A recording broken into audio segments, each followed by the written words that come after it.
Today we are going to talk about a very interesting, a very special subject, which I guess stays in the minds of many people, whoever they are, whichever journey they're taking in life, no matter how old they are, we all have one big important question in our lives, which is what happens after we cross? What happens after we pass away? So I guess all of us will have different reactions to this question. Some of us may get frightened and maybe we don't want to know yet what's happening afterwards. Others get extremely intrigued, and want to discover more. We want to find out what happens if there is life after death in this life. But all of us internally, we do have a feeling about it, right? Because it's really, really important to know what happens next. We want to know if there is a point in our life, if there is a purpose of what we're doing here, if all these efforts that we're making in our life have any reason behind them.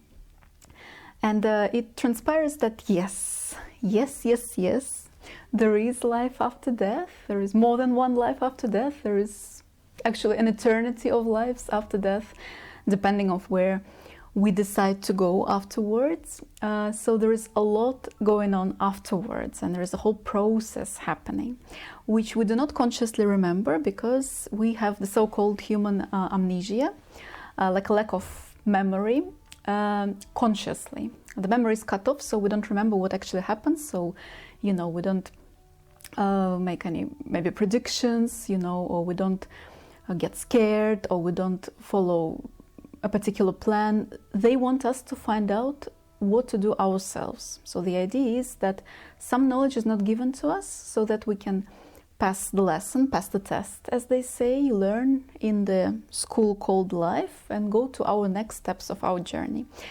In a way, if you go to, first grade in school and you already know all the information that they're going to teach you, you memorized all the textbooks, you've got nothing to do there, really. There's no point going to school. So Earth is a little bit like a school, that's what they say. And in order to learn, we have to forget. And then we have to remember again and have the Earth experience, going through, some tough experiences in life, learning about ourselves, how it is to be in the body, how it is to interact with other people in the body, separate by the illusion of life, as separate from ourselves, how it is to see deeper than the physical body, and connect to the real soul essence of who we are. So, in fact, we're here students on Earth, and we're learning this way of being in a physical body on a physical planet. So today I would like to share with you the information that I found in my quantum healing hypnosis sessions, which I've done a few by now, roughly maybe about 1,000 people, coming from all places in the world, all the different countries, different backgrounds, religions, ages, beliefs, everything that you can ever imagine, different professions. So people come, and these people, they don't know each other, they're not connected with each other, they're not relatives or anything, they just come, they want to do a session, they want to know more about their lives. But then actually during the session, you find, as you observe more and more of these sessions, you find that the information repeats itself, and that a lot of this information that comes through is similar from all these different people who don't know each other, who have no idea about each other, but there is something in them that already knows this information. There is some deeper knowledge in them which feels goosebumpy as we talk about it. There is a higher power in us that already knows all these answers. And then seed by seed you start getting those answers, that information during the sessions, and then you are able to create a full picture, more or less, of what happens with the soul, what lessons the soul is learning on planet Earth and other planets, where is the soul going afterwards, who is operating that process on the other side. So you get an idea about it. Of course, I must say, I don't know all the answers, and never gonna claim that, because it is impossible. I think we only know a very, very small fraction of everything. I can only report to you, first of all, what I get from my clients. And this is very direct information, this is what comes through during the sessions. And I can also report to you what maybe I personally feel that I resonate, maybe that I downloaded in my meditations, or what I remember spiritually from my past lives, or my being on a soul level, because I do feel like I do have some memory from that time. So what I'm going to share with you today is mainly, it's very objective. It's something that comes from the people who don't know each other, who come for the session. So it's something to look into. It's something to maybe consider believing. Well, you know, when you're assessing information of this sort, I really recommend not to think about it with your head, with your mind, not to try to analyze and compare and find proof. This is not a kind of work to find proof. This is a kind of work to believe, and really to listen with your open heart, and really to trust that, and observe if there is an energy rising in your heart that says yes to this. Observe if your energy responds to this and wants to know more, or if you getting goosebumps in your body. That's usually a sign that you are on the right path, and that is the true information. It means something for you. Okay, so just to give you an idea what happens in a quantum healing hypnosis session, the first part of the session is mainly working with the past life regression. So the majority of people go to past lives and they see themselves in a different time, in a different place, different clothes, male, female, you know, all kinds of different situations they can find themselves in, and there is a story in that life. So let's say, I don't know, a person who is living with a family somewhere and works hard every day, goes to the field, maybe it's a farmer, you know, in the very old times, and he works very hard and he tries to provide for his wife and his children. We see all these situations. We see how he interacts with his family, we see how he works, what he feels, you know, during the day, what is his attitude to life, you know, how, if he's happy, if he's not happy. So depending on that situation, we go through that past life. Then towards the end of that life, we go to the last day of that life. So we want to know how the person died. And I know maybe for some of you it sounds a bit strange or maybe too much, but please don't see it this way. It's not something, you know, dark and gruesome. We don't want to traumatize the person, you know. It's done solely with the purpose of finding out what's beyond, of coming to terms with certain things that happened in that life, to then kind of wrap up the whole life and understand what was the lesson from it, what was the conclusion that the person made. And it's very interesting that people find really important truths about themselves on the day that they pass away in the past life, because then they realize, maybe I should have done something else, maybe I should have acted differently, you know, or maybe I'm very content with my life, I've done everything I was supposed to do, it was according to the plan. So people automatically, naturally come to these conclusions when they're in the last day of their life. So how it happens? It's not, we don't stay there for a long time. This is just a vision. This is something that we see, something that we want to find out. And the person is given all the suggestions that they're safe. So it's a very safe process. They're just seeing that. Sometimes they see it as an observer, just to get an idea of what happens on the death scene. And it can be anything. Sometimes people are in bed, dying of old age, surrounded by their relatives. It's usually very emotional. You know, people do cry a lot, which is a good thing, because that releases, maybe if they had something they've been holding on for all their life and they couldn't release it, maybe they can't cry, they feel like it's not right, it's weak. Maybe they've been feeling those, you know, emotions a long time, and now they have a chance to release them. They have a chance to drop their armor, you know, their defense, and just really cry a little bit, and they feel better afterwards. You know, sometimes they might see people from this life, in a past life, and they might realize, oh, we've been connected for so many years, so many, you know, eons, not just years, but lives, and this is why we're here together again, and I really do truly love this person, and maybe in this life I can give them a little bit more love, you know. Maybe in the past life I was a bit reserved, and, you know, I was busy with my work, I was trying hard to provide for the family, but I wasn't able to show love to my wife and my children. Quite a common theme in past lives. And this time we are together again, and maybe this time I can show her true love again, you know, we can be reconnected. So there are very important messages in that moment. Usually then people look back at their whole life and realize what kind of life did they have, if they're happy or they're not happy.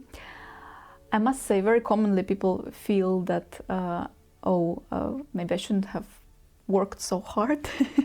Maybe I shouldn't have given so much attention, to small things in life, like irrelevant, like money, power, prestige, all those things.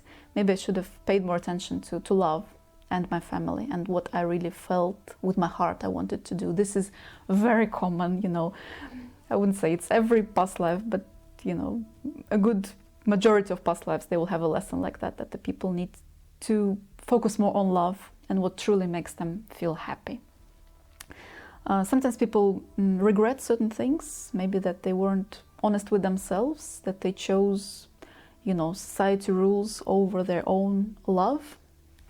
Many times in the past life, people see themselves being in love with somebody, but not being able to connect with that person. Maybe they were, not from the same social class, maybe they were married, maybe there was some situation, but there was a very strong love. And they were not able, for example, to leave their partner because they were connected socially or by money, financially, or there just was a lot of fear involved. And usually people regret it on the last day of their life. They say, well, I should have followed my heart. I should have stayed with the person I really loved. I was given a chance and I didn't do it. So I've heard this many times, something to think about. Okay, so sometimes people are very happy on their last day and they say, I'm very content, I'm very happy the way I lived my life. I did my best, I tried hard. Perhaps I could have done a bit more, maybe I could have been more open with people, tried more to be social. But in general, many people find that they've done really well. They've done all they could, and many people achieved things. So seeing that on the last day can help people to realize, oh, well, I'm a good person. I'm a worthy person. I can create good things in my life. Perhaps I can, transmit all that to my current life, and do this in my life now. So people get valuable lessons from the last day. Okay, so we can talk a lot about it. Maybe it's worth a separate lecture. But so what happens next? So the person dies. Then they go out of their body. So the soul is leaving the body and they're looking at the body from above. So again, I don't know exactly all the techniques of it. We can only get information from regressions when people re-experience those moments. But I guess it's just like a spirit, because we are spirits, inside of us. We're spirits in a body. So a body is like our costume, like clothes, really. So when it's time to leave the body, time has come, the spirit is ready and the spirit goes out of the body, and then the spirit is watching the scene. And this is where important understanding happens and conclusions. And it's the first moment when some people feel relief because they've left the physical body and the pain and, the worries. Some people sometimes feel sad for the relatives and, they don't want to leave them there. They have so much love for them and they feel quite, emotional at that moment. That can happen. But then the person is being called to go further to the other side. So usually they see the light, like the white light. This is what has been described in many different other sources of information. As you've heard, people see the white light and they follow it. It's a very kind and very loving power. It's something that you just know you have to follow. It's like a luring you in, and deep inside of you, you have to go there. And once you leave the body, things happen instantly. You don't have to worry, you don't have to walk like we walk here on this planet. You can just drift. So things happen really quickly because they say there is no time on the other side. So we just go and we go, straight there to the other side where we need to be. Now, there are many different stories about this.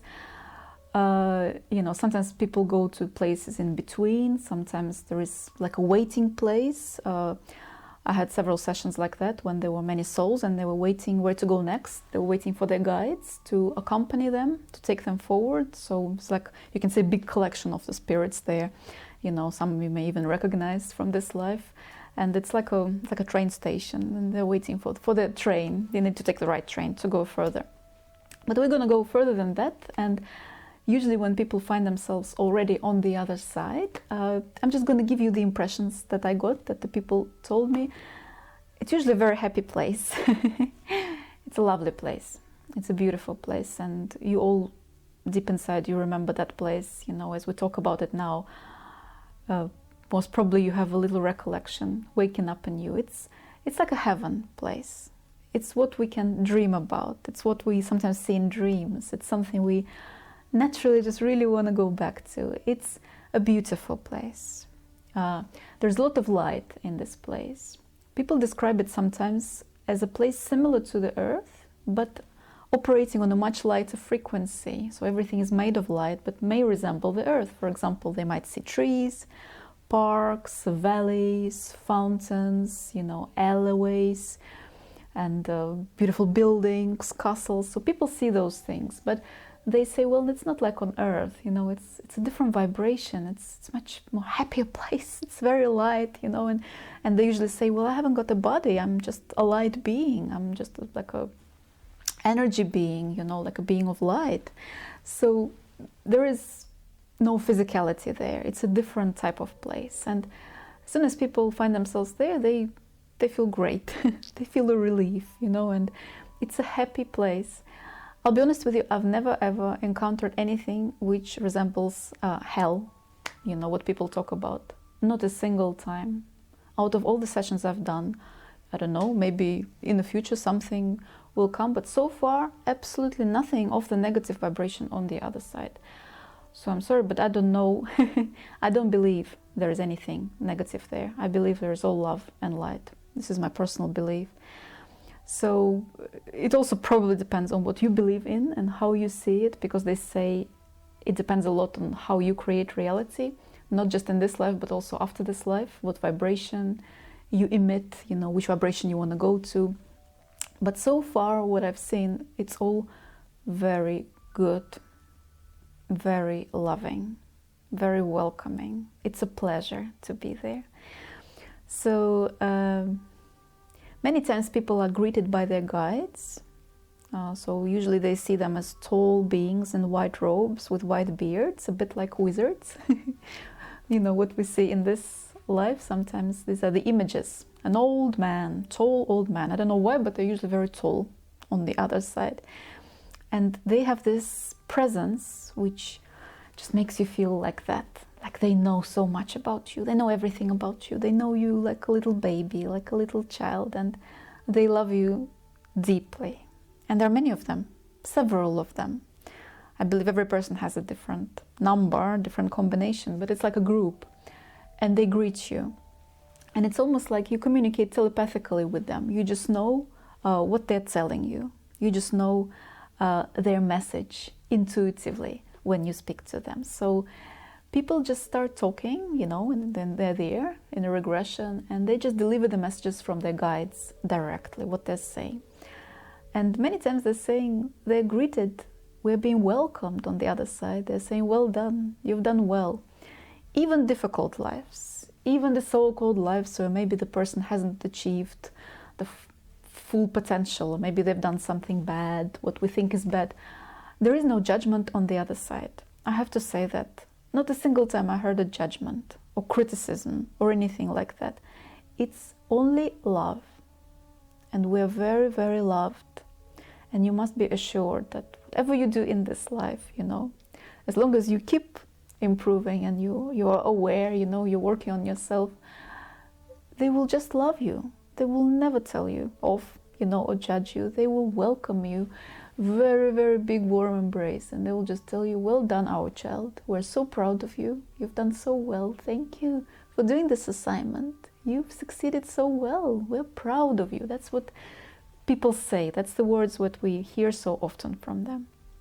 So then many times people meet their relatives, so they might just see, oh, there is my mother playing in the field as a little girl over there. So the images may not correspond with what we see in this life. They might not take this appearance.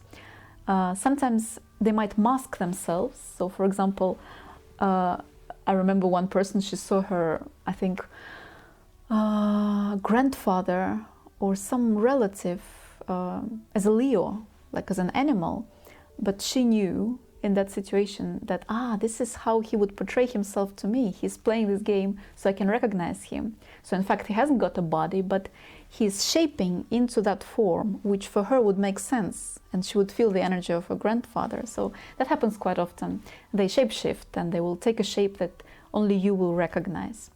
So they recognize each other by the presence. And sometimes people love reconnecting with their family, of course. We miss them, we want to see them. And it's very happy time, because there is no criticism. There is no, oh, you've done that, how come you've done that? No. Everybody understands that it's been difficult. Everybody understands it's been, a journey for everybody involved. So there is forgiveness and love and light and encouragement and fun as well. It's a fun place. It's a lot of jokes, a lot of sense of humor on the other side. That's refreshing. We can have fun on the other side. So it's much lighter, because there is no such pressure of emotions and pain and sorrow, heaviness. It's a much lighter feeling. So Earth and Earth experiences feel like a little glimpse, like a little movie we've seen. So it doesn't feel real when you're back there. It feels real here. Probably for you as well. So what else? So there are different places on the other side. For example, sometimes people go to a healing place, especially if they had a difficult life or they just want a little break. Don't we all?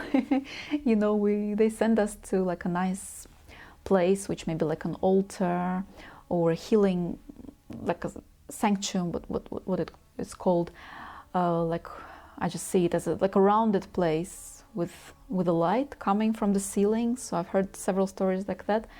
And like there are colorful lights coming from the top, and the person is being bathed in the light of different colors. So the energy is being replenished. And sometimes they take away the pain or any residue energy carried from that previous life before that. So the person needs healing. And it's a resting place, and people can spend as much time as they want in the resting place until they get healed. Because there is no time over there, I believe you just hang out there and do whatever you like until you're being called again. That's what they say. Oh, I'm being called again. It's time to make new plans. And this is where the planning stage comes in. There is another place as well, which people quite often see. It's called the library. So people go to this beautiful library with a lot of books, hundreds, thousands, I don't know how many, probably eternal number, which we can't comprehend. So these are the books of our lives. These are the books of everything that has ever existed, and all the knowledge is contained in those books. I believe they're energy books, they're not physical books. So in fact, you just take a book and you read it by taking it, you read it by opening it, you read it by touching it, because it's all energy. And you just get a sense of that book, you download that information. So sometimes people can have a look at what happened in their previous life, how they've done, and if they need to get any knowledge and information, any guidance. They can have a look in that library and basically read about anything, what they want, anything on earth that they want. There is a collection of all the information. And there is usually a guide there, like a librarian on the other side, who is sitting there and greeting us. And he can give you an advice which book to read and, what you need to learn now. He might point to the book or to a particular shelf. And they also encourage us, earth beings, to go in a meditation to that place, to the big library, and get connected to that information. We can do that. So if you meditate, you can go to that place. Some people call it Akasha Records, many different names for this place. But you can just say, well, I would like to connect to that place of knowledge, the eternal place of knowledge, and go to the library of the books. So basically you go to meditation, you relax yourself first, breathe, release the tensions, maybe spend some time in a beautiful place, and then ask for the energy of the library to come to you, for you to travel there and then see what comes through. Depending on how open you are, you may be able to start perceiving that information, and slowly it will get more and more revealed to you as you trust, as you uncover it in yourself. Always ask your guide to help. As your guide will help, it will come, to assist you with that. You can even start the meditation with connecting with your guide, and then slowly getting to know your guide, talking to them, touching, feeling presence, and then say, please guide, take me to that places with the book, to the big library, I want to have a look. And then you just really, it's up to you. You really have to believe what you see. It may seem unbelievable, may seem a bit vague, but you have to really trust and go with your intuition and explore, and definitely you will see it. And believe me, they encourage us to do that. You know, it's not like we're not allowed. We are encouraged to go and have a look. I've heard it many times, so please, you know, feel free to explore. Okay, so also an important part that people see quite often is the planning stage, when they are planning their next life. And this is quite interesting, you know, this is where it gets really exciting. Usually it's done in a very lively, you know, joyful manner, and people are still, beings are still not people, you know, they're still souls, and they're sitting there, usually with the members of the soul group. So let's say it's your, I don't know, mother, father, brother, love of your life, dog, you know, sitting all there in, as a shape of a spirit, and you just get that lovely energy, and you're planning your next life. You're thinking, well, wow, what are we going to learn together? You know, what kind of challenges we can put for each other, what we can do. And quite often they see like a big table. They're sitting at a table, and it's a live table. It's not like our tables here where we had to put things. On that table, things come out naturally, like magic. So very often they will see potential lives on that table. They will see how that lifeline will open and what they can do in that life. And then they can choose, oh, look, I can be this person, go to this country, choose this body, have these relationships, learn these lessons, have this purpose. Great, sounds great to me. I'm going to have these challenges. I might have like to make a choice here, go left or right, you know, make this choice, this career, but eventually I end up where I need to. So this is how people choose. And sometimes they see one big line of what they need to do, and sometimes there are like little separate branches. These are the choices that they can make in life, and that maybe life will be slightly different, but there is one big likelihood. You know, it's usually covered with light. It's a very light beam energy, so this is where they see what will likely happen in that life. And this is how they plan, you know. They decide, okay, maybe you can be my mother, you know, maybe I can be your daughter. Well, let's create a very unbearable conditions for each other, you know, let you be very hard on me and abusive, you know, let me suffer from a lot of abuse because I want to learn. And believe me, sometimes the people who are victims are actually pleading the person who is the abuser to do it to them on the other side, because they believe they can learn from it. They believe that they can grow past the abuse and learn love and forgiveness, you know, and learn to let go. And many times it happens within members of the soul group, and person who loves you very much does it to you. And I know it sounds very harsh, but that's what comes through in the sessions, that maybe a person who deeply loves you, they might not even want to do it, but you convince them, can you please come and treat me really badly so I can learn love again? These are the situations, the acts that we play on planet Earth. And, you know, the more you tap into this knowledge, the easier life becomes, you know, because you can realize that, okay, maybe it's all a game. Maybe we're just playing those roles, and maybe there's something I need to learn from it. And maybe when I learn from it, it will become better. So always think of that. Think of what's behind it, what's above it. You know, have you perhaps made any plan to experience this in your life and see how you will get through it? Try to step a little bit above it, and then see maybe there is a meaning in all that. And I know it's easier said than done, you know, still there's suffering, definitely. There is pain, definitely, you know, so we gotta accept that, you know, we can't say it's all nice and spiritual. Definitely there is a lot of dark stuff, but ultimately we all go to the light. We end up all in the light. And the sooner we realize, the more we open our mind to realize how much light there is, the easier we can let go, and easier we can understand, oh, maybe these people are all my loves, and we're very connected, and we're very in love, and maybe I can just send love and forgiveness. Maybe I can't deal with it in this life, but from my heart, you know, in my soul time, you know, in my meditation, I can send light and love to my friends and family and let them just be. You know, we've done the best we could have done. We're doing our best now, you know, we're very happy together, and we will reconnect together as spirits where all the pain will be gone, and we will celebrate how well we've done. So wonderful. Yes, this helps. This information helps, and this feeling helps as well. And sometimes we may still get caught up, you know, in the cobweb of emotions, but keep that little grain of truth, little grain of, because you know deep inside, you know who you are, you know you're not that small person who's here suffering, you know, getting upset by other people. You know, you're much bigger than that. You're the whole universe. You are the whole eternity. You're huge. You're the master. You're the master of the universe. You know, you can't claim that you're small. It's impossible. Not fair on you. You gotta believe in your truth. You gotta believe that you're great. You are. You're definitely great. You know, definitely. No doubts about that. One of my clients, she went to Life Between Lives, and she saw herself sitting in front of the screen with a lot of different colorful things on that screen, you know, little colorful balls of light, or like a different shape. I don't know what it was. She couldn't decipher it. And she was looking at those lights on the screen, you know, big screen, and next to her was sitting her guide. And the guide was doing, you know, sometimes it happens. Sometimes they get like really, you know, tired with us or upset. And so I asked, so what's happening? And she says, these light things, these color things on the screen, they're all the challenges in this life. They're the challenges that I want to pick up. She says, oh my God, I'm picking so many, and this, and green, and blue, and yellow. She was really loading herself with all these challenges for life.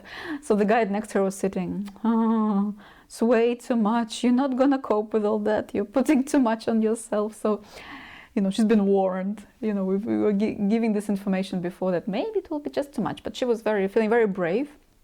She still is in this life, and you know, she says, no, I'm going to deal with it. So that was helpful for her to realize that she picked up all those challenges in advance before coming to this life, and now, you know, she has to deal with it, or at least do her best. So on a final note, I just want to say that most important things is love and forgiveness and light, you know, and courage. These are the most important things. So these are the core values that we always go back to, whatever happens to us. And maybe, if you can just keep the connection to those energies in your life, whatever happens to you, however those waves, stormy waves of life are taking you, just believe and just connect again and feel, I am love. I'm made of love. I'm here to love. I'm here to serve. I'm here to be happy. I'm here to enjoy life. I'm here to be connected with myself. I'm here to treat myself nicely. I'm here to love everything. Then maybe you can slowly reconnect with that beautiful spirit that you are, and go past all those little traps, you know, and mazes that we go through, mazes of energies, and we can come out to the light again. So basically just do the best you can. There is no judgment anyway. You know, it's a school. You do the best you can. If you decide afterwards you want to repeat, maybe you'll choose another life with similar lessons, you know, maybe with your soulmates. They will agree to come with you again. You'll agree to come with them. You'll make a contract, things like that. But just do your best in this life. And remember about self-love. This always comes through in every session. Self-love is the most important thing. There is nothing more important. Nothing more important. You are the most important thing. You live your life. You chose to come here. You didn't come here to live life for other people, or, you know, to keep constantly, you know, helping them. Helping is good, but you gotta help yourself in the beginning. And you gotta look after yourself. That's very important. You gotta respect yourself and listen to yourself, adorn yourself, enjoy yourself, have fun with yourself, play with yourself, you know, laugh with yourself, create with yourself, cook with yourself, do whatever you like with yourself first, because then you become this living example of self-love, and people will look at you and feel, ooh, I like that, you know, maybe I want to be like that as well. So primarily it's self-love. And then of course we're here to help other people and to help the planet and to help the plants and the trees, but it all comes easily when we are in tune and in accordance with our real higher self. All right, so on that note, I'm sending you a lot of love, a lot of love. I just want to use my hands to send you beautiful love and light frequency.